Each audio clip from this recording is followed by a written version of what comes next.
Should gold be in a retirement portfolio? This is a question popular to ask right now because gold recently reached a new all-time high. People seem to have lots of opinions about gold, and people say things about gold. In today's video, we're going to talk about what people say about gold versus some facts.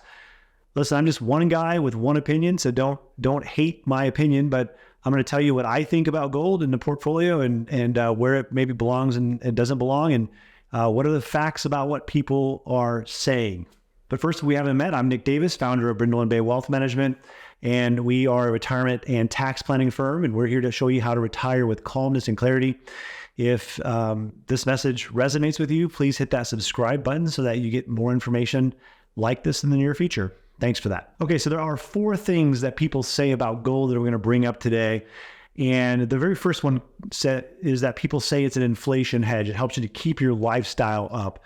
And a lot of today's information comes from an article by Ben Carlson, and I'll put a link in the description for you.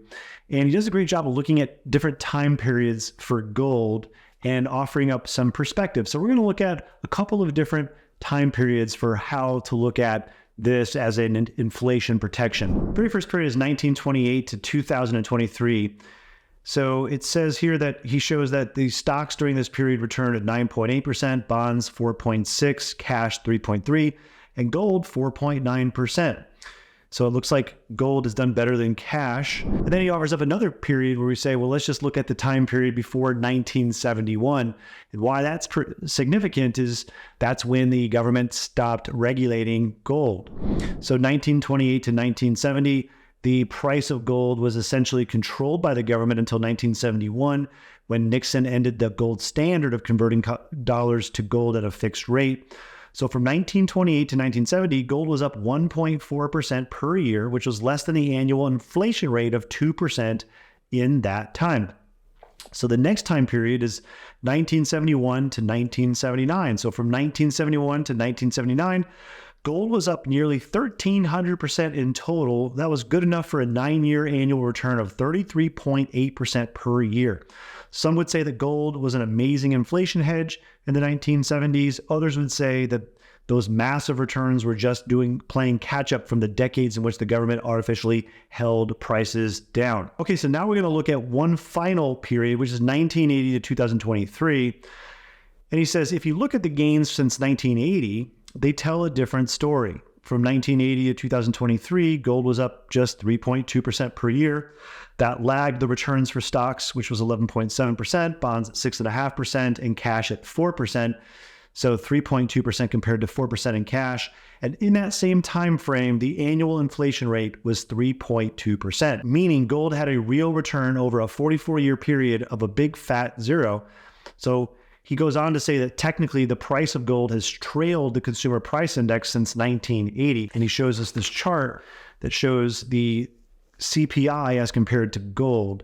And then the article finishes up with saying that's a tough look for a supposed inflation hedge.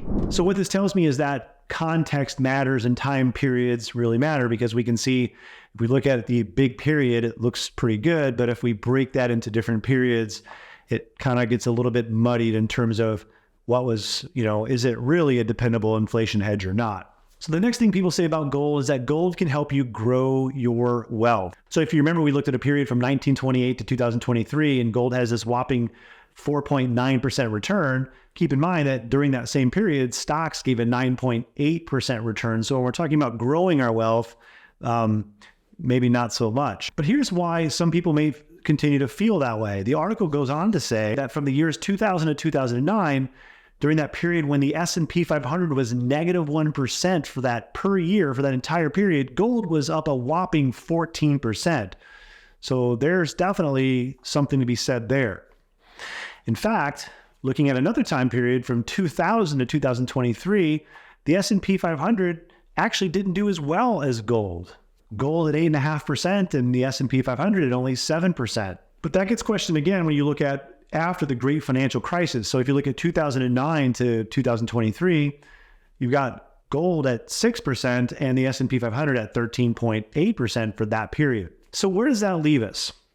Some people can make a case for gold for growth depending upon the time period that you look at, but the long-term case for gold is up in the air. On the one hand, you have Warren Buffett is mentioning that gold has no dividends, it has no cash flows. But on the other hand, you have thousands of years of people trusting gold, and that should count for something. Now, in a minute, I'm going to tell you one thing that gold does really well, and it's actually the fourth thing people say about gold. But first, I'm going to tell you the third thing that people say about gold, and that is that gold preserves value when the monetary system fails. Okay, maybe, right? If the system fails, gold preserves value. I'll give you that. But what I see as a bigger challenge is people of moderate wealth that don't have great financial plans. They don't have adequate investments to pay their bills should the monetary system not fail. And they're purchasing a disproportionate amount of gold because they think the system is going to fail. To me, that's a problem, especially when they're buying the kind of gold that's putting commissions and into the pockets of the people and the websites and the articles who are promoting more of this type of idea. I think we need to major on the majors and really make sure that if the monetary system doesn't fail, that we're going to be able to pay our bills.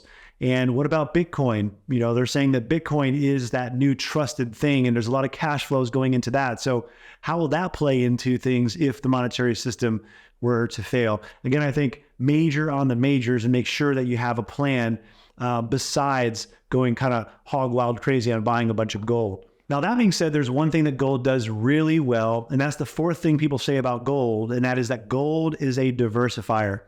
Here, if we look at a chart showing the S&P 500 compared to gold in decades, we can see something pretty profound, and that is that gold marches to the beat of a different drummer.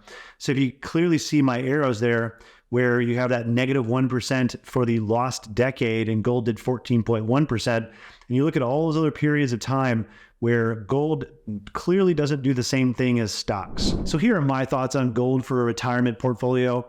I'm a fan of moderation. Having gold as part of your asset allocation, the type of stuff you can get in and out of easily. You don't have to pay somebody a commission to watch it and hold physical gold. As part of your over asset allocation, I'm a fan for doing that. In terms of other ideas, I think if it's a hobby of yours, if you want to have some gold in your safe at home, or if it makes you feel good, or if you're a collector and it's a hobby, those are great ideas, I think. But when it comes to trying to preserve your money and preserve your lifestyle, I'm a bigger fan of dividends.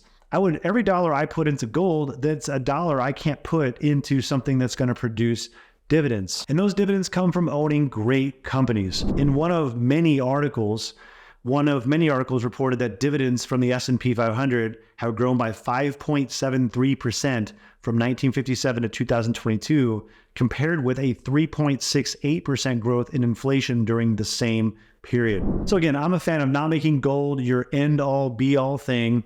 I think there's too many people of moderate wealth that have been sold this idea of buying high commission precious metals for when things fail, and they haven't really majored on the majors. So don't kill the messenger. This is just one guy's opinion.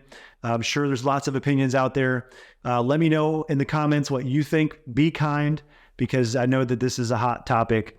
Thanks for watching. Hey there, it's Nick again. I wrote something that you might be interested in. If you want to know what my favorite retirement income strategy is for most people, or many people, we refer to it as the Money Master Guardrails. If you're contemplating what your income strategy for retirement may look like, I invite you to download a copy of my white paper. Get the insights you need. Download a copy today. The link is in the video description.